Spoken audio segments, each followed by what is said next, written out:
So, Sharath, let's get on to the next topic: cost of buying versus maybe producing talent. This is our favorite question because we talk about this on a daily basis. Really, you know, because we always talk about how this player is doing and how that player is doing and how this match went or that match went or how the tournament went or how did the league go. Right? When we look at those things, we always come back to the fact that okay, could this player have done better? Right? And we keep coming back to why is it that we are not seeing more development. Obviously when we start training our players, we want maximum output from them, right? So we keep saying, okay, can we do better, and how are the others who are competing in the same league doing better without coming from this system where there should be a mix of, say, we'll buy these many players and develop these many players, right? So look at the Indian football ecosystem as a whole. uh, it's always been about luck by chance. Players just keep playing, and there's no real structure to saying who will graduate to a youth level, who will graduate to a senior level, right? So when professional clubs look at making teams or looking at signing players, there is more of these luck by chance players that make it than the ones we develop. And the reason again is the same thing. Uh, can we put enough into our grassroots and youth systems? Probably that cost is higher than just getting a ready-made player. Ready-made. When I say, it's luck by chance. So the factor of luck by chance versus structure is still very skewed in our country. So I actually dig down and found out some more data about the Professional League of Bangalore. See, I've been doing a lot of research about leagues across different states in India, right? So even taking feedback from players who have played in different state leagues, uh, all pointers point towards one thing, that Bangalore football is something which is growing at a very fast rate and is benchmarking very higher than many of the other states right now. And even the fact that BFC are the front runners in this, we can pretty much see that the competition that BFC gives for other clubs in Bangalore has raised the benchmark of quality of our league by higher levels, basically, right? So when I actually dig down and did some more numbers, I saw that there are out of the 350 odd players that played the Professional League of Bangalore, there was only about 60 or 70 of them who came through any kind of an academy or any kind of a structured process.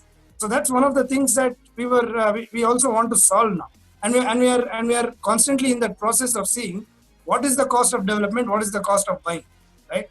And that's becoming a culture now of buying. When the culture of buying becomes more, there's lesser and lesser hope for structured development. And if you don't have a philosophy of playing, then you're always at a random place and you won't know what you're doing. And even your grassroots or your youth will not have a connect with your club at the end of the day. Even in developed football systems, right? With, say, for example, Anderlecht.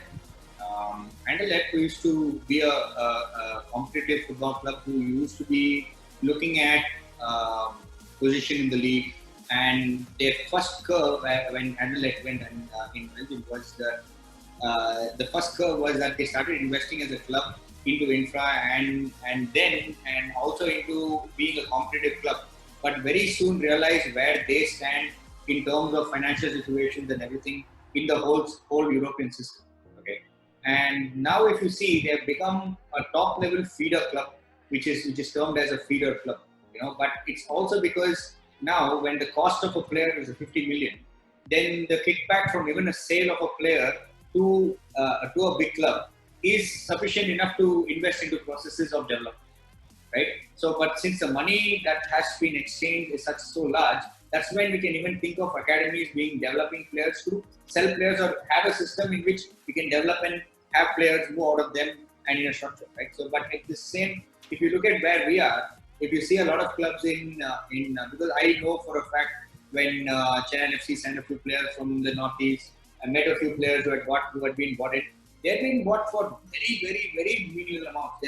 And this is a shocking thing because when there's never a comparison between the salary of a coaching staff. I'm not talking about head coach, not even see head coach. Managers is a different bracket.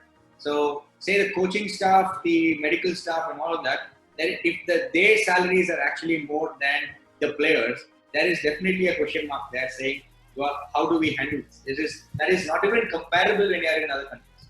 Okay, I understand our systems have not gotten there, but because the cost of buying a player is so low and the cost of having a player in the system is so low, they are never going to be able to, never going to look into investing in development. When there is a shift in this cost is when you'll start seeing people invest into development, just like Anderlecht did. They went back. That's why I give an example of Anderlecht. They started realizing there is a business where they are getting large amount of talent walking into their grassroots program, which they saw as a viable plan as to be a feeder club. So to make such a decision, it's more easy to do it at that point. Now, see, I don't have a problem that there is a culture of buying more, or it's not really a huge problem at the moment.